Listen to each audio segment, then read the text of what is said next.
You're in the bullpen. You might want to watch where you're stepping. Here's American Shorthorn Association CEO Monty Souls. Well, welcome to this episode of the Shorthorn Bullpen here at National Cattlemen's Beef Association Convention and Trade Show in San Antonio, Texas.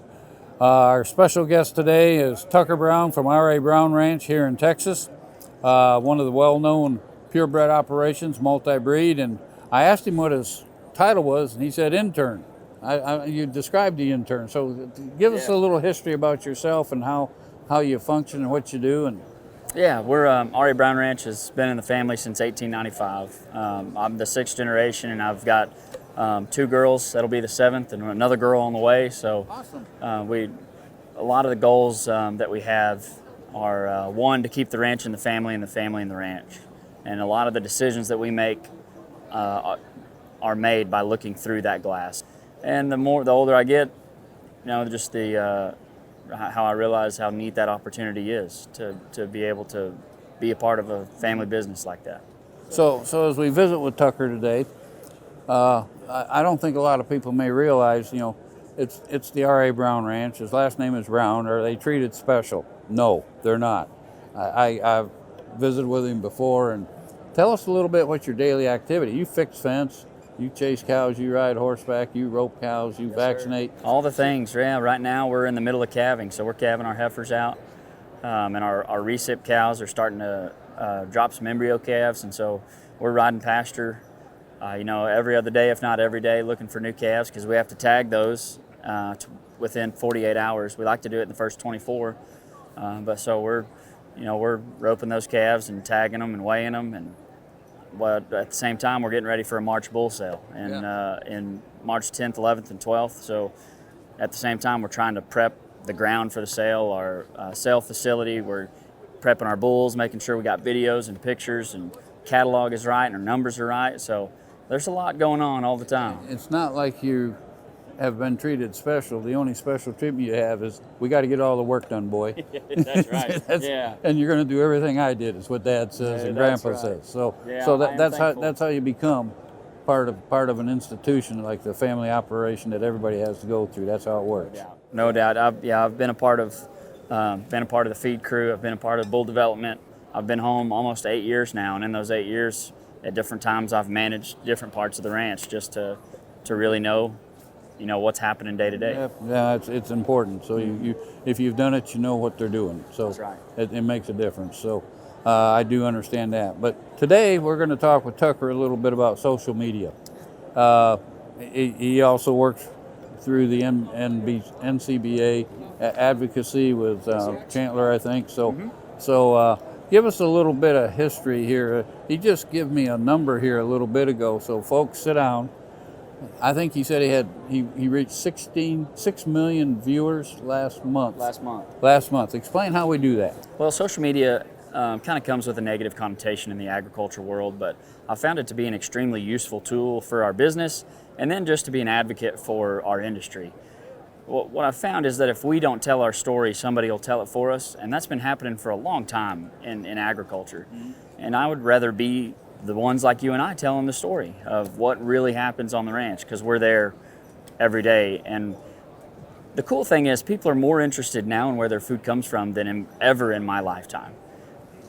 And so not only do we have the opportunity to show them what we're doing, but they're also willing to listen and willing to look. And that hadn't always been the case. Some call it the Yellowstone effect. COVID had a part of that too, of them wanting to know where it come from, how was it treated, and the cool thing I get to tell is that, hey, you don't have any worries. Let me show you what I do. If you want to see it, I'll show you. So I took to social media, and it actually kind of started here in San Antonio in 2021. I saw the NCBA gave an Advocate of the Year award, and there was a young lady that first generation rancher. Her and her husband ran about 12 to 15 head in Northern California. And I was I was so bothered by that, not because she had won it, not me, but that I wasn't doing my part in telling the story.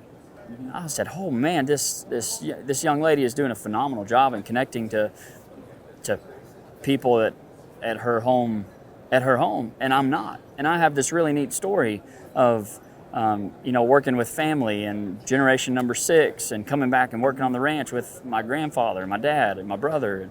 And I wasn't doing my part. So I felt really called out then, and that's when I started taking it seriously. And, social media just became a part of what I do every day of whether it's making a video showing what we're doing or learning how to not change my words, but make my vocabulary in a way where the average consumer can understand. Because if I start talking about kicking out weak cattle, I grabbed some 4-weights, kicked them out on some triticale. They're getting 2.5 pounds a day. I hope they're doing good. They broke 14 days later. It's been rough.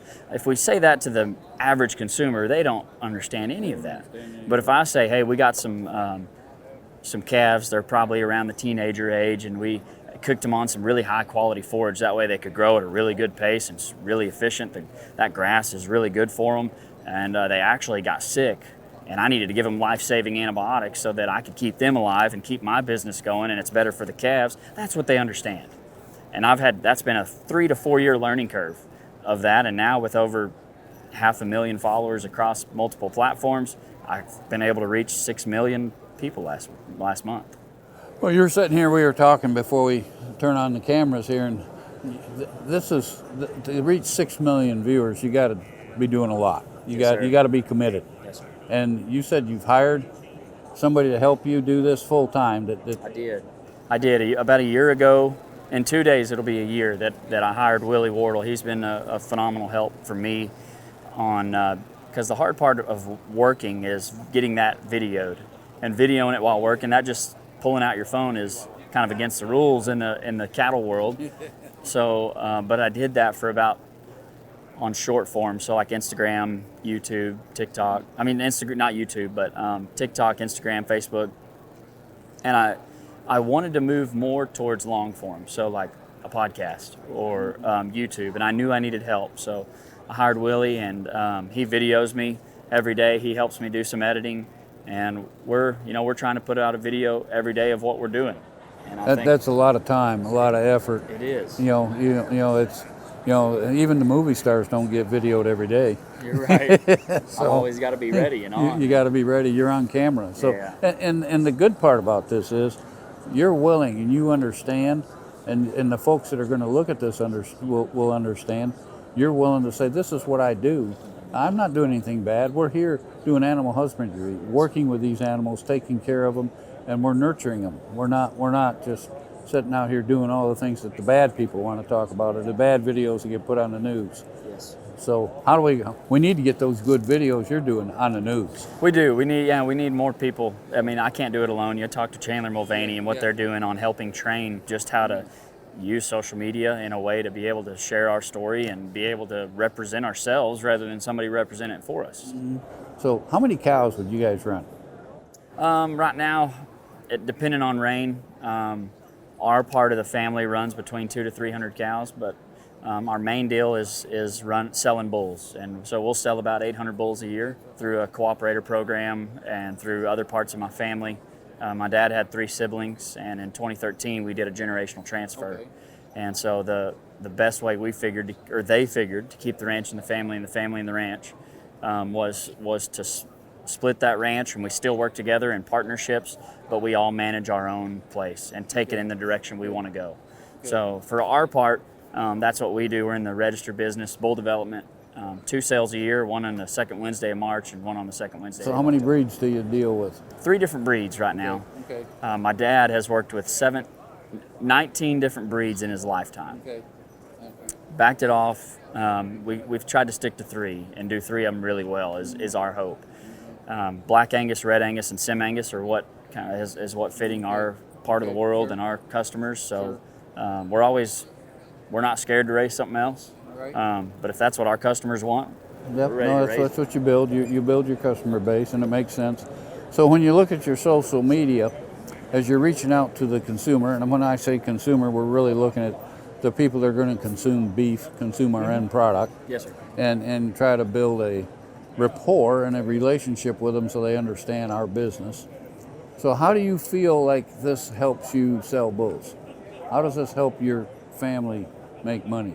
Well, the cool thing is social media has become an income for a new business in itself. And that's been really neat because it shouldn't be a job, but it's really cool that it is, that I get to just talk about the things I love. Sure. And you'll pay me for it. Like, that's incredible. So I love that part, and I think it helps us. One, people are seeing what we're doing on the ranch every day. And you kind of talked on it earlier, are we, because it's been in our family, do we have the silver spoon to our mouth? And I get to show that no, we're out there every day, and we're with the bulls and we're with the cows. And I think that instills trust in our customers. And I'm not always doing it for our bull customers. Mostly I'm making social media for beef consumers. But along the way, I believe I'm reaching bull customers that see the story and want to be a part of it. And I get to share about my faith, my family, and cows. I love it. So are you able to get any following with your story that you're able to sell from any advertisers to help offset costs of? Yes, sir, for sure. This year marks the first year that my social media business made more than I would working for my family. Yeah, and I don't think anybody who works for the family knows that you don't get rich working for your family in the cattle business. And so, part of coming home was bringing a business plan to expand the ranch, and this has been part of mine. So yes, sir, awesome. I get to work with a handful, and many of them are here in this place today. No, that makes sense here in NCBA, but no, I don't think a lot of people really understand the business of social media. I know I was somewhat shocked. I found this young girl just by accident on Facebook, I guess it was. She plays the violin on the street. Oh yeah. And they just take the video. It's just a camera, just everything you're talking about. Her mother sets up a little deal and they play the piano. They sell advertising. I don't know how many followers she's got. When we looked her up on the internet, she makes $4.5 million a year. So the opportunities that are out there in this area, besides from a financial standpoint, are endless, besides the advantage, the good that we can do for our industry and what we enjoy. I mean, you could tell this young lady enjoyed doing what she did. She loved music, just like you love cows and love this business. Yes, sir. And so that's the big part of it. So when we look at your advocacy that we're doing right now, when we look at NCBA, give us a little bit of a association of how you reach with NCBA besides what you're doing personally for R.A. Brown. Yeah, so NCBA has what they call a Masters of Beef Advocacy. And you may have heard Chandler talk about it earlier, but the Masters of Beef Advocacy kind of helps walks you. It's an online program. It's really easy to do. I encourage anybody to take it if you haven't. But I learned a lot through it, even though I thought I knew the cattle business. Mm-hmm. I still learned a lot going through that Masters of Beef Advocacy program. And then they also started something called the Trailblazers program. And that's kind of a social media training, a training of how to tell your story, and then gets you around some of the other 10 of the best. 10 get selected nationwide every year, and they do some media training of how to answer questions, especially when you're getting attacked by whether it's another association or somebody who's against the beef industry, because we don't have much of that in today's agriculture world. So I really applaud NCBA for being a forward thinker on that and starting that program. It's been super helpful for me, and I know for the industry too. So what you're really saying is, if we got somebody listening to us today and they would like to be a voice for our business and our industry, they can go there and learn some things and pick it up and go. Absolutely. Step out there and do it. Man, they do a great job of really of training you, of teaching you. Just like anything, we've talked about how it's a business, and being able to be trained up in that has absolutely changed the way I do mine and helped me in the long run. It's been 4 years. It didn't just happen overnight. No, it won't. It takes time for it to build and everything to take time for all that. I can understand that. So you got a lot of different platforms out here that we can hit, and if you get big at it and good at it and commit to it, because it's a commitment. Yes, sir. That how many platforms are you working on right now? Right now I do Facebook, Instagram, YouTube, LinkedIn, TikTok. And those are the 5 platforms, and I have a podcast. Okay. So really 6 platforms that I'm using to reach the masses. Okay. And and that's been fun trying to learn each platform and how they're different and how they're similar and how their algorithms work. But all of this just to reach different groups of people. All right. So out of curiosity, if you're going to go on Instagram versus Facebook, do you do something different? Do you reach like you're going to reach a different clientele or a different type of person? Not necessarily. I may change my caption to fit what audience I believe I have on that, but if I'm making a video, that video is going across. Okay, so you change the caption for that video, for example. So what would be the difference between, say, Instagram and Facebook? Those two are probably the most similar. As I've been told, the wiser crowd that has learned over more years is on Facebook, and the younger crowd tends to be on Instagram. Yeah. And then you move to TikTok, and it's an even more younger crowd. Yeah. Really, the big change comes from like TikTok and LinkedIn are kind of two separate sides of this pendulum, where TikTok tends to be all video, pretty short. You have to capture people's attention, and then LinkedIn is very professional, and you're talking more about my business than I am the video. And on TikTok, I'm only talking about the video. You know, it's interesting because you got our government sitting here wanting to shut down TikTok, so you're sitting there broadcasting on it. Yes. Sir. So how does that make you feel? For example, does that? Yeah. You know, I'm sure it doesn't make you nervous. That's why I don't have all my eggs in one basket. Yeah, there are some people who are just on one platform, but I'm built over multiple, because it's a wild world, and we just saw that they could shut one of those down. Yeah.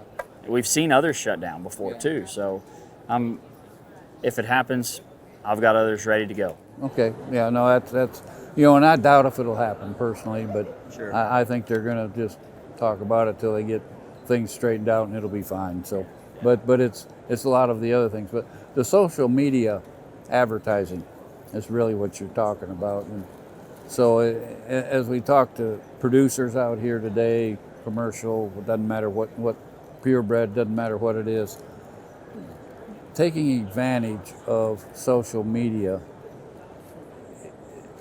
If you got any insight that you could give those folks when they want to sit there and say, okay, I want to tell somebody I got 10 heifers I want to sell. Mm-hmm. If you got any information that you can help them as a professional, this is what you really need to do if you want to get their attention. Sure. Well, I'll tell you, it doesn't start with posting only when you need it, because it doesn't work.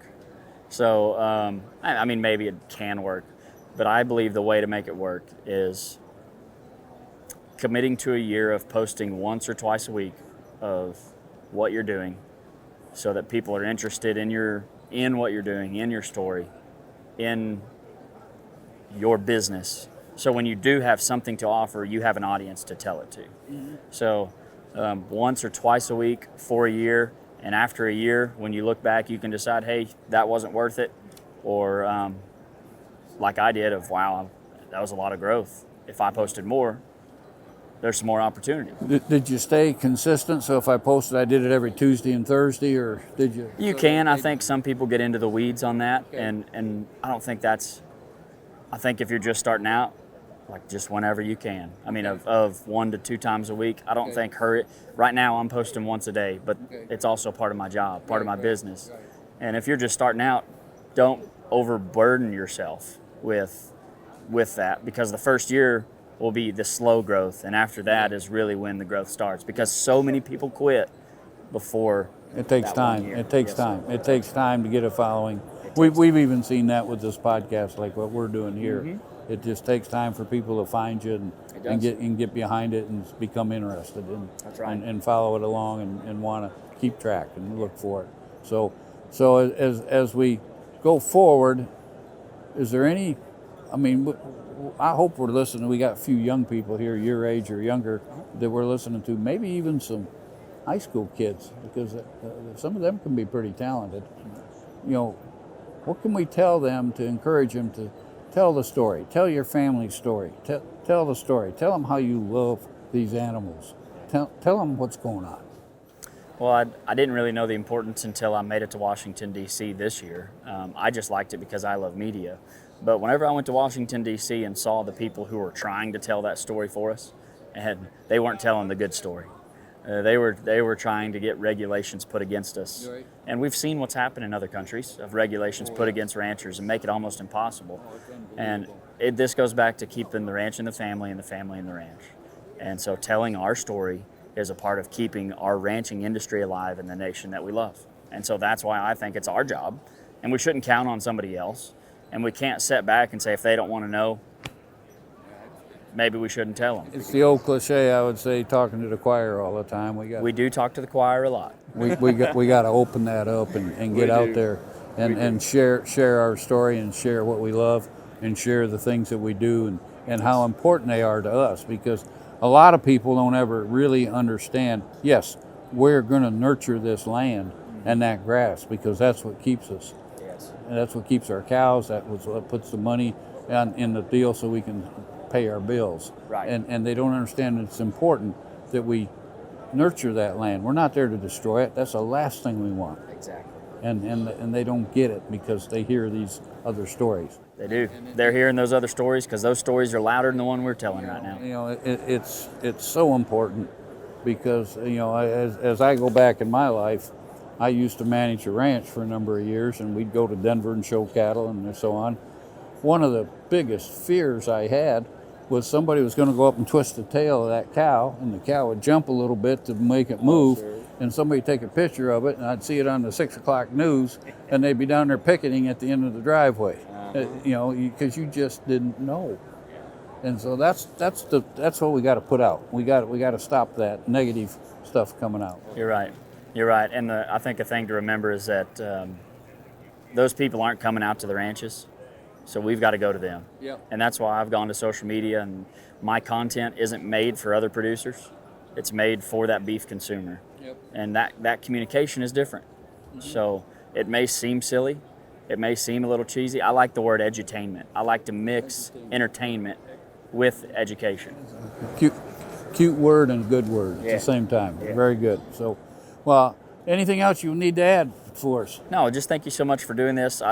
It takes more than you and I to do this. Oh, yeah. And so I hope others jump in.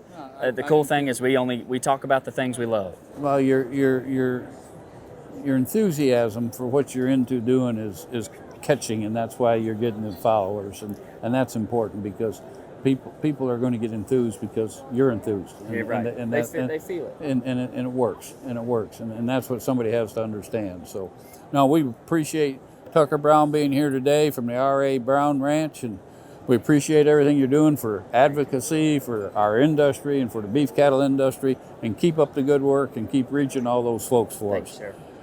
That'll be a wrap today here at the NCBA in San Antonio, Texas for the Shorthorn Bullpen. Thank you for watching.